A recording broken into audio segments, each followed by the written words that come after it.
It was late October, and I had decided to take a week away from the chaos of city life.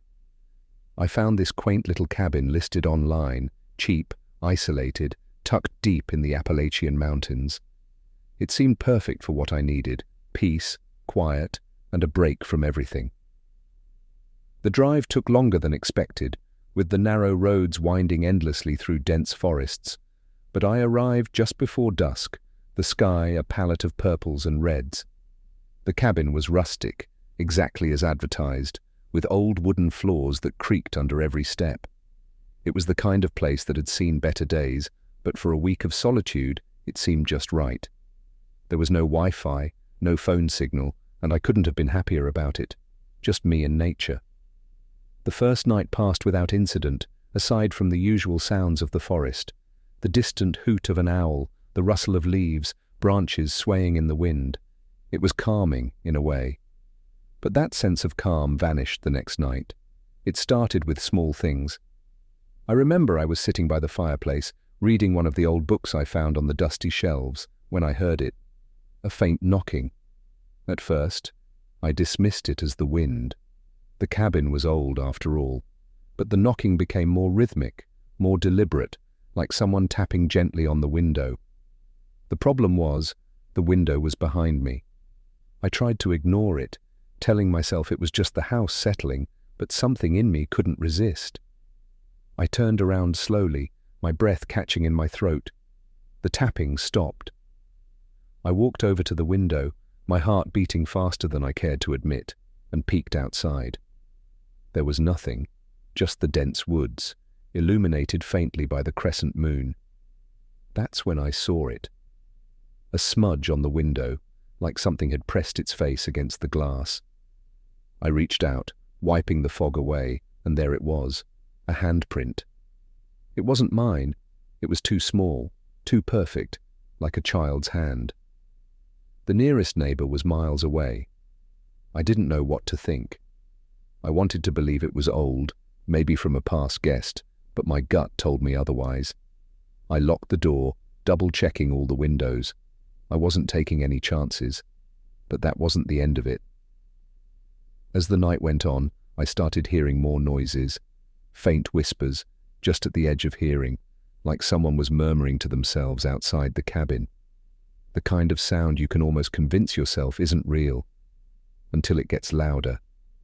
The whispers didn't stop. They just kept getting closer, until I swore I could hear them right outside the walls. I had enough. I decided to sleep with the lights on, curling up on the old couch in the living room, the soft glow of the fireplace barely keeping the shadows at bay.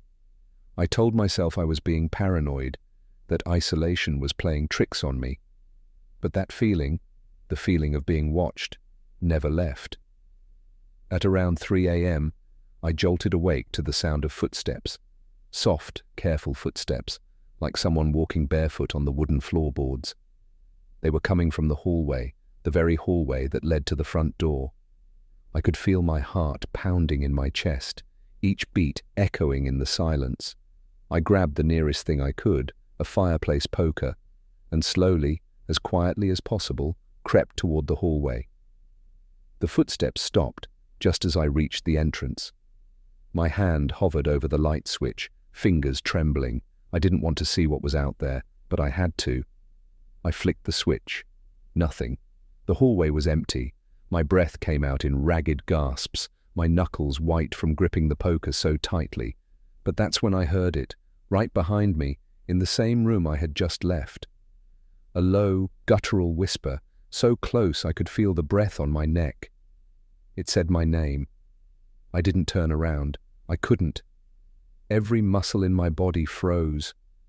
I felt paralyzed, like something was holding me there, forcing me to listen. The whisper came again, this time louder, more insistent. "Leave!" I bolted. I ran out of that cabin without grabbing anything, my keys, my phone, all left behind. I didn't care. I just needed to get out, to be anywhere but there. I stumbled through the woods, the branches scratching at my skin, the cold night air biting into me. I didn't stop running until I reached the old dirt road, where my car was parked. Breathless, I looked back. The cabin was barely visible through the trees, but in the faint moonlight, I could see something, or someone, standing at the window.